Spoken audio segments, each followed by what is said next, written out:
हिम्मत है तो एक टीवी का आसन में बैठिए, सरासरी प्रधानमंत्री का हम का लड़ाई होगा। पश्चिम बंगाल की सीएम ममता बनर्जी घबराई सी दिखाई दे रही हैं।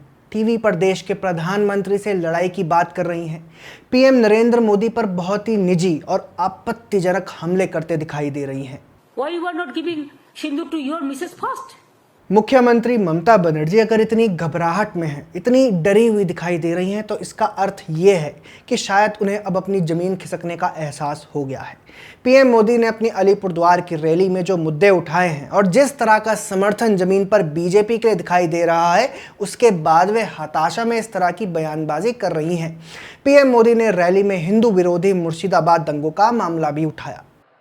जब सरकार चलाने वाले एक पार्टी के लोग, विधायक, कॉरपोरेटर ही लोगों के घरों को चिन्हित करके जलाते हैं और पुलिस तमाशा देखती है, तो उस भयावह स्थिति की कल्पना की जा सकती है। मुर्शिदाबाद दंगों पर पीएम मोदी ने जो बातें कहीं, कोलकाता हाईकोर्ट की कमेटी की रिपोर्ट में भी यही तथ्य निकलकर सामने आए थे। ममता बनर्जी ने इसका जो जवाब दिया वो आपको जरूर देखना चाहिए। मुर्शिदाबाद और मालदार घटना तो बीजेपी करेছে, दांगा लागानोर ओस्ताद तो बीजेपी। इसे आप क्या कहेंगे? मुर्शिदाबाद और मालदा की पीएम मोदी ने बात की तो ममता बनर्जी ने कह दिया कि बीजेपी ने ही दंगे कराए थे। सिर्फ इतना ही क्यों, पीएम मोदी ने अपनी रैली में शिक्षक भर्ती घोटाले का मुद्दा भी उठाया। भ्रष्टाचार कैसे चारों तरफ बर्बादी लाता है, ये हमने टीचर भर्ती घोटाले में देखा है। टीएमसी सरकार ने अपने शासनकाल में हजारों टीचर्स का फ्यूचर बर्बाद कर दिया, उनके परिवारों को तबाह कर दिया, उनके बच्चों को असहाय छोड़ दिया। टीएमसी के घोटालेबाजों ने सैकड़ों गरीब परिवार के बेटे बेटियों को अंधकार में धकेल दिया है। ये सिर्फ कुछ हजार टीचर्स के भविष्य के साथ खिलवाड़ नहीं है, बल्कि पश्चिम बंगाल के पूरे एजुकेशन सिस्टम को बर्बाद किया जा रहा है।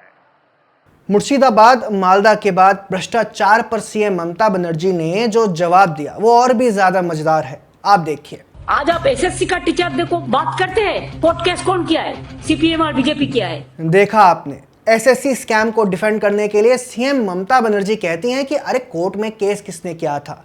सवाल है कि क्या घोटाले वाले को एक्सपोज करने वाले ही घोटाले के लिए जिम्मेदार हो जाते हैं? ममता बनर्जी मुख्यमंत्री हैं, उनकी सरकार में घोटाला हुआ, उनके शिक्षा मंत्री पर भी आरोप लगे, इसके बाद भी वे कहती हैं कि घोटाले का खुलासा जिसने किया वही दोषी है। इस तरह की तमाम बातें सीएम ममता बनर्जी ने अपनी प्रेस कॉन्फ्रेंस में कही। ऐसे में सवाल उठता है कि सीएम ममता बनर्जी की ऐसी घबराहट और कुतर्क के पीछे आखिर क्या कारण हो सकता है। देखिए, अगले साल पश्चिम बंगाल में विधानसभा के चुनाव होने हैं। टीएमसी लगातार 15 साल से वहां सत्ता में है। इसके बाद भी टीएमसी सरकार देश या फिर राज्य के सामने विकास का कोई मॉडल पेश नहीं कर सकी है। औद्योगिक विकास कहीं दिखाई नहीं देता, राज्य में निवेश आता नहीं है, बेरोजगारी चरम पर है। उल्टा बंगाल आज भी राजनीतिक हिंसा और दंगों के लिए चर्चाओं में रहता है। इसके अलावा टीएमसी सरकार पर बांग्लादेशी घुसपैठियों को भी समर्थन देने के आरोप लगते रहे हैं। भ्रष्टाचार और दंगों को लेकर भी गंभीर सवाल उठते रहे हैं। ऐसे में पिछले कुछ समय में जमीन पर टीएमसी के विरोध में और भाजपा के समर्थन में माहौल दिखाई दे रहा है। ममता बनर्जी ने जो बंगाली बनाम बहारी का कार्ड पिछले चुनाव में चलाया था, शायद इस बार वो भी काम ना करे, क्योंकि उनकी अपने पार्टी के कई सांसद जैसे शत्रुघ्न सिन्हा, कीर्ति आजाद और यूसुफ पठान दूसरे राज्यों से पश्चिम बंगाल लाए गए हैं। इसके अलावा शिक्षक भर्ती घोटाले को जिस तरह से टीएमसी सरकार ने कवर अप करने का प्रयास किया और जिस तरह से पहले हाई कोर्ट और फिर सुप्रीम कोर्ट ने घोटाले को लेकर ममता बनर्जी पर सवाल उठाए, इसको लेकर लोगों में नाराजगी है। ये नाराजगी और ये माहौल ममता बनर्जी समझती हैं। वे जानती हैं कि उनकी राजनीतिक जमीन खिसकने लगी है। शायद इसीलिए वो इतनी परेशान है और इस परेशानी में वे कुछ भी बोलती दिखाई दे रही हैं। ममता बनर्जी ने जो बातें कही हैं उसको लेकर आपका क्या कहना है, कमेंट सेक्शन में हमें ज़रूर बताएं। अगर आपको हमारा कंटेंट पसंद आता है तो हमारे चैनल को सब्सक्राइब भी कर लें। जय हिंद।